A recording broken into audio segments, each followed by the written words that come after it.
أشهد أن لا إله إلا الله وحده لا شريك له وأشهد أن محمدا عبده ورسوله أما بعد فأعوذ بالله من الشيطان الرجيم بسم الله الرحمن الرحيم وَإِذَا سَأَلَكَ عِبَادِي عَنِّي فَإِنِّي قَرِيبٌ أُجِيبُ دَعْوَةَ الدَّاعِ إِذَا دَعَانِ فَلْيَسْتَجِيبُوا لِي وَلْيُؤْمِنُوا بِي لَعَلَّهُمْ يَرْشُدُونَ۔ سامعین و ناظرین کرام، السلام علیکم ورحمۃ اللہ وبرکاتہ۔ آج کا پروگرام دعا کی اہمیت و ضرورت اور دعا کی قبولیت کی فلسفی کے بارے میں پیش کیا جا رہا ہے۔ پروگرام کا آغاز قرآن مجید کی سورۃ البقرہ کی آیت 187 کی تلاوت سے کیا گیا ہے، اور اب اس کا اردو ترجمہ پیش کیا جا رہا ہے۔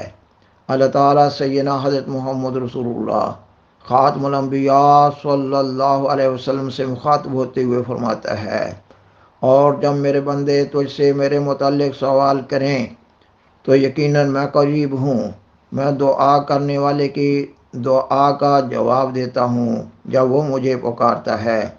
پس چاہیے کہ وہ بھی میری بات پر لبیک کہیں اور مجھ پر ایمان لائیں تاکہ وہ ہدایت پائیں۔ خاکسار بیان کرتا ہے کہ احباب جماعت احمدیہ اپنی اپنی استعداد کے مطابق دعا کی اہمیت و ضرورت، آداب دعا اور دعا کی قبولیت کی فلسفی سے خوب آگاہ ہیں۔ جماعت احمدیہ کی زندگی میں دعا کے مضمون کو بنیادی حیثیت حاصل ہے۔ کہا جاتا ہے کہ جماعت احمدیہ کا اوڑھنا بچھونا دعا ہے۔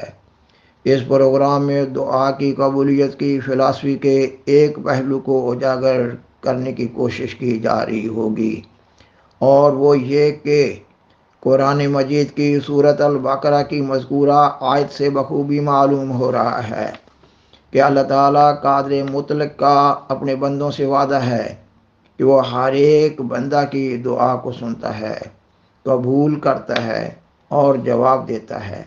یہ اللہ تعالیٰ کا اپنے بندوں سے وعدہ ہے، اور اللہ تعالیٰ اپنے وعدہ کے خلاف کوئی کام نہیں کرتا، مگر بظاہر عملی طور پر یہ بھی دیکھا گیا ہے کہ کئی ایک بندے اپنی ضروریات اور مشکلات کے پیش آنے پر اپنی استعداد کے مطابق آداب دعا کو ملحوظ خاطر رکھتے ہوئے ایک لمبے عرصہ تک دعاؤں میں لگے رہتے ہیں، مگر ان کی دعائیں شرف قبولیت نہیں پاتی۔ سوال پیدا ہوتا ہے کہ ایسا کیوں ہوتا ہے، جبکہ اللہ تعالیٰ کا وعدہ بڑا سچا اور پکا ہے۔ یہ کہ اللہ تعالیٰ اپنے ہر ایک بندہ کی ہر ایک نیک دعا کو سنتا ہے، دعا کو قبول کرتا ہے اور جواب دیتا ہے۔ خاکسار بیان کرتا ہے کہ قرآن مجید احادیث مبارکہ اور بزرگان سلف کے اقوال سے معلوم ہوتا ہے کہ اللہ تعالیٰ واقعی اپنے بندے کی دعا کو سنتا ہے اور جواب دیتا ہے، مگر یہ ضروری نہیں ہوتا کہ بندہ کی ہر ایک دعا کا نتیجہ اس کی مرضی کے مطابق ظاہر ہو۔ سیدنا حضرت مسیح موعود علیہ السلام نے اپنے ذاتی تجربہ اور مشاہدہ کی بنا پر دعا کے مضمون کو قریب الفہم کرنے کے لیے مختلف پیرایوں میں بیان فرمایا ہے۔ مثلاً آپ فرماتے ہیں کہ جب لکڑی جلائی جاتی ہے تو اس سے جو کوئلے بن رہے ہوتے ہیں، ان کوئلوں کا سرخ آگ سا رنگ انتہائی پرکشش اور خوبصورت معلوم ہو رہا ہوتا ہے۔ بعض بچے اپنے بچپن کی چھوٹی سی عمر میں ان چمکدار کوئلوں کو ہاتھ میں پکڑنے کے لیے ان کوئلوں کی طرف لپکتے ہیں۔ ظاہر ہے کہ کوئی ماں اپنے کسی بچہ کو دہکتا ہوا کوئلہ اپنے ہاتھ میں پکڑنے کی اجازت نہ دے گی۔ سیدنا حضرت مسیح موعود علیہ السلام نے اس سادہ سی مثال سے دعاؤں کی قبولیت کی فلسفی بیان فرما دی ہے۔ اسلام میں دعاؤں کی قبولیت کی فلسفی یہ ہے کہ جب کوئی بندہ اللہ تعالیٰ کے حضور اپنی دعا پیش کرنے کا آغاز کرتا ہے تو اسی وقت اللہ تعالیٰ کی طرف سے اس دعا کی قبولیت کے آثار پیدا ہونے شروع ہو جاتے ہیں۔ اگر کسی دعا کرنے والے کی دعا کا اس کی خواہش کے مطابق نتیجہ نہیں نکل رہا تب بھی اس کی دعا اللہ تعالیٰ کے حضور کسی نہ کسی رنگ میں شرف قبولیت پا رہی ہوتی ہے۔ خاکسار بیان کرتا ہے کہ اس کیفیت کو اس طرح سمجھا جا سکتا ہے، یہ کہ بیان کیا جاتا ہے کہ ہمارا خالق حقیقی اللہ تعالیٰ اپنے بندوں سے 70 ماہوں سے زیادہ پیار کرنے والا ہے۔ 70 ماہوں کے الفاظ تو ایک تمثیلی بیان ہے۔ 70 ماہوں سے زیادہ کے الفاظ سے یہ ظاہر کرنا مقصود ہے کہ اللہ تعالیٰ کو اپنے بندوں سے اس درجہ پیار ہے کہ اس پیار کا الفاظ میں احاطہ نہیں کیا جا سکتا۔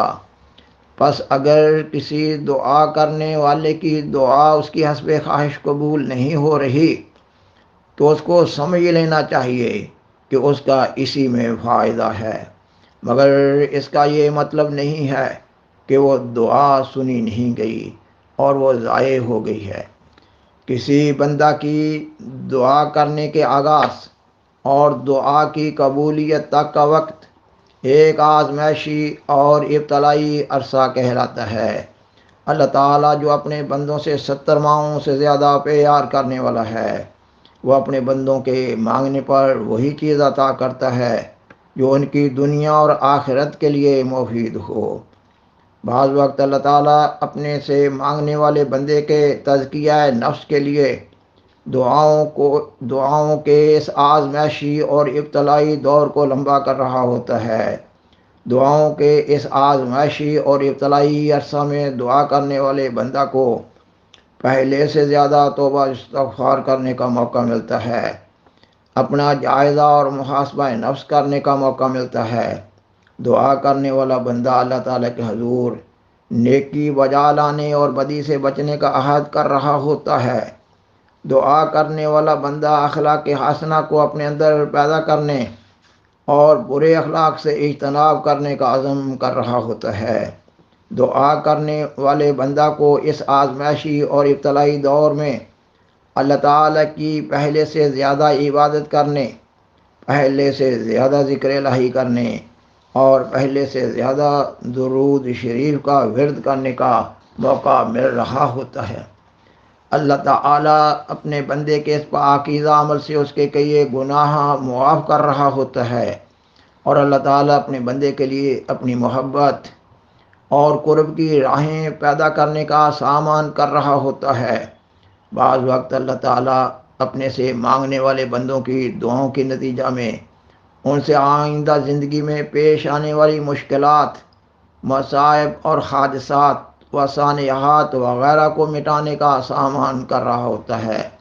الغرض بعض اوقات اللہ تعالیٰ اپنے سے مانگنے والے بندہ کی دعا کو اس کی خواہش کے مطابق قبول کر لیتا ہے، اور بعض اوقات اللہ تعالیٰ اپنے سے مانگنے والے بندہ کی مانگی ہوئی چیز تو نہیں دیتا، مگر اس کا نعم البدل عطا کر دیتا ہے اور مانگنے والے بندہ کو اطمینان قلب نصیب ہو جاتا ہے۔ اخبار الحکم 17 جنوری 1905 میں ہے یہ کہ سیدنا حضرت مسیح موعود علیہ السلام بیان فرماتے ہیں، دعا کرتے وقت بے دلی اور گھبراہٹ سے کام نہیں لینا چاہیے اور جلد ہی تھک کر نہیں بیٹھنا چاہیے، بلکہ اس وقت تک ہٹنا نہیں چاہیے جب تک دعا اپنا پورا اثر نہ دکھائے۔ جو لوگ تھک جاتے ہیں اور گھبرا جاتے ہیں وہ غلطی کرتے ہیں، کیونکہ یہ محروم رہ جانے کی نشانی ہے۔ میرے نزدیک دعا بہت عمدہ چیز ہے، اور میں اپنے تجربات سے کہتا ہوں، خیالی بات نہیں۔ جو مشکل کسی تدبیر سے حل نہ ہوتی ہو، اللہ تعالیٰ دعا کے ذریعہ اسے آسان کر دیتا ہے۔